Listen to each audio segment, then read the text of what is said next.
Се гинело за Македонија од памтивек. Од војните со Елада, Персија, Рим, Византија. Се гинело во востанијата, Кресненско, Разловечко и Линденско, во првата и втората Балканска војна, во првата и втората Светска војна. Се гинеше и во 2001-та. 70 загинати и околу 400 ранети.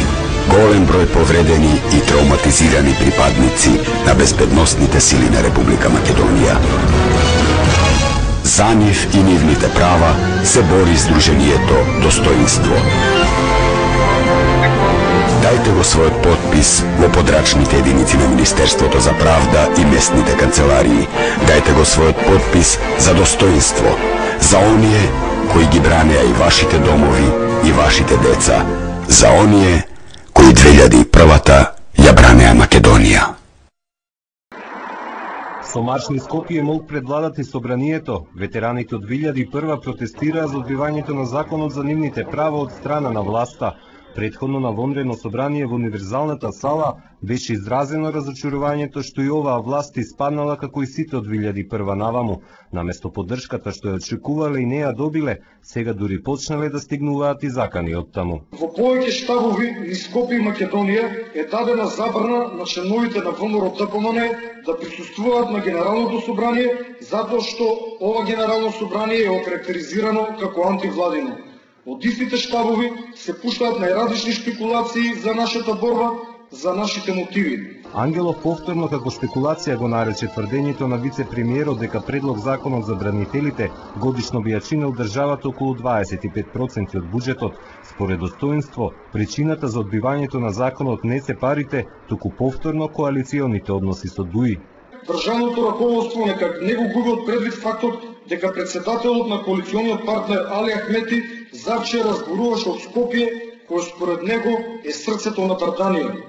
Од Достоинство порачаа дека нема да се откажат од нивните права ниту пак од одбраната на државата, иако моралот на бранителите бил паднат по 7-годишното игнорирање на нивните проблеми.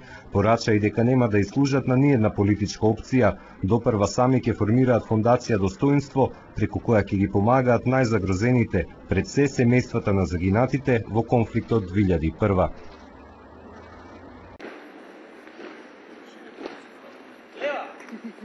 40-годишниот војник Марков Мане, заедно со своите 600 колеги од сите армиски единици, со мирен марш денеска протестираа пред владата и собранието. Марков остана без работа кога наполни 38 години. Таков е законот. Но тој, освен да биде војник во функција на државата, друго и не знае да работи. Ова е трагично, со 3 деца сум јас, а ситуацијата е алармантна, сметки доаѓаат секој ден, немаме никакви покритија и не знам како ќе се излезе. Судбината на Марков ја делаат 4000 војници. Ќе бидат отпуштени од работа кога ќе наполнат 38 години или кога ќе исполнат 9 годишен ангажман.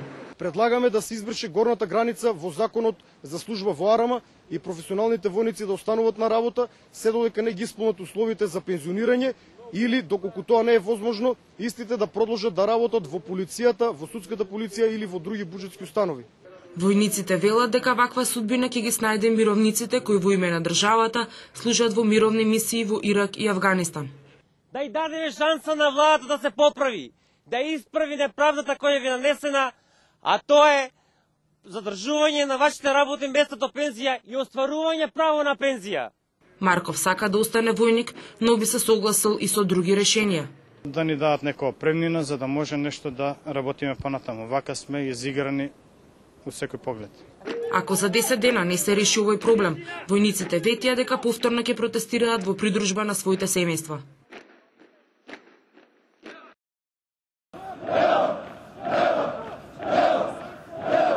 Како на воен филм, под команда на својот поранешен генерал, над 1000 војници од сите армијски единици, денеска пред владата и собранието протестираа за одбивањето на законот за нивните права од страна на власта. Под ова знаме се боретме во Ирак.